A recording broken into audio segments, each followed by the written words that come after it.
नहीं ली, उसको कुंभकर्ण भी देख के शर्माया होगा। अब बड़ा आसमान में बैठा खुश हुआ होगा कि मेरे को और कर्मचारियों को 1 घंटे नहीं लगा। अगर उसको 1 ट्रक खाने में कुछ समय लगता था तो 13 ट्रक गेहूं खाने के यहाँ पर मेरे भाई लोग आज भी सतना जिला में बैठे हुए हैं, जो 13 ट्रक गेहूं खा के और सांस भी नहीं लिया। अगर उसको 1 ट्रक खाने में कुछ समय तो नहीं लगा। मामला खाद्य विभाग का, जहां 8 तारीख को 13 ट्रक गेहूं खा लिया गया। अब इस पे जांच टीम बैठी।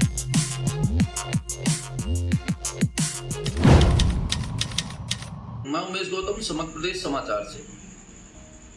13 ट्रक गेहूं खा के जिसने डकार नहीं ली, उसको कुंभकर्ण भी देख के शर्माया होगा। अब बड़ा आसमान में बैठा खुश हुआ होगा कि मैं भले नहीं उन्नत लोक में, पर मेरे भाई लोग आज भी सतना जिला में बैठे हुए हैं, जो 13 ट्रक गेहूं खा के और सांस भी नहीं लिया।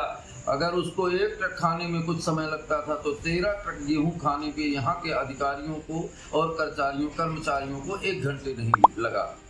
मामला खाद्य विभाग का, जहां 8 तारीख को 13 ट्रक गेहूं खा लिया गया। अब इस पे जांच टीम बैठी। जांच टीम धुरंधरों को बचाने के लिए छोटे चूजों को निगलने के मूड में है। माने तो जांच टीम ने जब जांच शुरू की, अब आपको एक कहानी और बता दें। ये कहानी सतना में खाद्य विभाग और नान विभाग की भ्रष्टाचार की कहानियां जितनी कम कही जाए उतनी कम है। विगत दिनों 2021 और 22 में एक समिति का नाम है ललितपुर सहकारी सेवा समिति से 8 ट्रक धान सर्वेयर द्वारा अमानक घोषित कर दी गई, पर आज 2024 तक समिति उस अमानक वापस किए 8 ट्रक धान का इंतजार कर रहा है, पर वो 8 ट्रक धान आज 2024 तक भी वापस नहीं पहुंची। अब आप समझ सकते हैं कि नान विभाग और खाद्य विभाग और ट्रांसपोर्टर मिलकर कितना भयंकर खेल खेलते हैं। इनका खेल पूरे तरह से ओपन है। उसके बाद भी सरकार छोटे कर्मचारी ऑपरेटरों को पकड़ने में मस्त है। अभी एक मामला मूंग का भी आया था। अब आप पता करें तो यहाँ के कुछ अधिकारियों की कॉल डिटेल खंगाली जाए तो मामला अपने आप वापस हो सकता है। अब वहीं समिति प्रबंधक ये कहता है कि मेरे यहाँ से ट्रक लोड करके ले गए, पर ट्रक गए कहाँ? अरे ट्रकों का जीपीआरएस बदलना एक सामान्य सी बात है। ट्रकों के नंबर बदल दीजिए और जीपीआरएस उस ट्रक का आएगा जिसका नंबर अलग होगा। जीपीआरएस के अगर बिल्टी बनी ट्रकों की तो ये नियम है कि जब माल लोड होके चलते हैं तब ट्रकों की बिल्टी जनरेट की जाती है।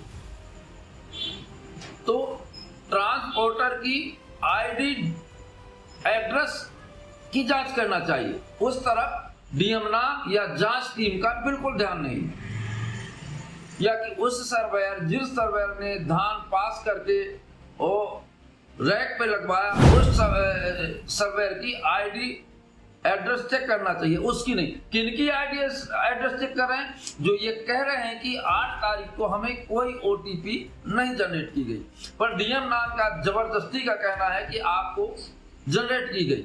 अब ये मामला समझने का है कि बहुत सारे बड़े बड़े खरीदारों के यहाँ प्राइवेट खरीदी के केंद्र खुले हुए हैं।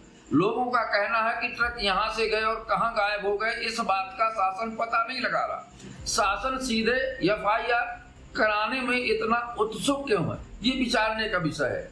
अगर समिति प्रबंधक कहता है कि हमारे यहाँ से ट्रक लोड हो गए हैं तो टीसी जनरेट की गई है, तो ये ट्रांसपोर्टर से पूछना चाहिए कि जब ट्रक लोड नहीं हुए, ट्रक समिति में आपने नहीं भेजा तो टीसी कैसे जनरेट की। इस बात पे शासन ध्यान देने को तैयार नहीं है। इससे साफ समझ आता है कि कौन कौन मिलके इतना बड़ा गेम खेल सकते हैं। एक बात आपको बता दें कि ये 1 करोड़ का गेम है। 1 करोड़ का गेम छोटे चूजे नहीं खेल सकते। जिस तरह से छोटे लोगों को पकड़कर फंसाने का गेम खेला जा रहा है वो युक्ति संगत नहीं लगता। ये पहली बार नहीं, कई बार ट्रांसपोर्टरों के ट्रक पकड़े गए हैं और कई बार इनको प्रशासन द्वारा दंडित भी किया गया है। पर क्या बात है कि ट्रांसपोर्टरों द्वारा हर बार मामला ट्रांसपोर्टर पर ही आके उलझ जाता है।